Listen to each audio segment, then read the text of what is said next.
আপনার শখের বাইক কিনতে গিয়ে যদি আপনার বাবার খেয়ে না খেয়ে জমানো টাকা সবটাই শেষ হয়ে যায়, কিন্তু আপনি সেই বাইকের জন্য জেদ করে থাকেন, তবে আপনি সন্তান হিসেবে এক কলঙ্ক। আপনার শখের বাইকটি দিয়ে নানান স্ট্যান্ডবাজি করতে গিয়ে যদি অন্য কোনো নিরীহ মানুষের জীবন চলে যায়, তবে আপনার সেই বাইক সমাজের জন্য এক কলঙ্ক, আর সাথে আপনিও।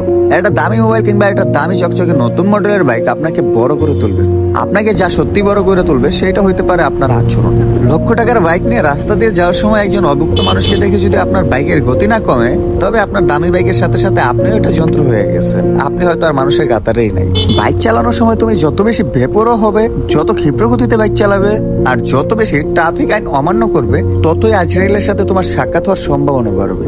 তাই যথেষ্ট আইন মাইনা সুস্থভাবে বাইক চালানোটাই উত্তম। এটা করার ট্রাই করো। শুধুমাত্র যে তুমি মামলার ভয়ে, পুলিশের ভয়ে আইনগুলো মানবা, বিষয়টা এরকম না। বিষয়টা হচ্ছে তুমি তোমার নিজের সেফটির জন্য এগুলো মানা উচিত। মানলাম তোমার কাছে তোমার বাইকটা ইমোশন, অথবা তোমার কাছে একটা দামি বাইক রয়েছে, তোমার বাইক তুমি যেটা খুশি সেটা করতে পারো, কিন্তু আমি তোমাকে একটা সাজেস্ট করবো, তুমি ওই বাইকটা চালানোর জন্য তোমাকেই থাকতে হবে।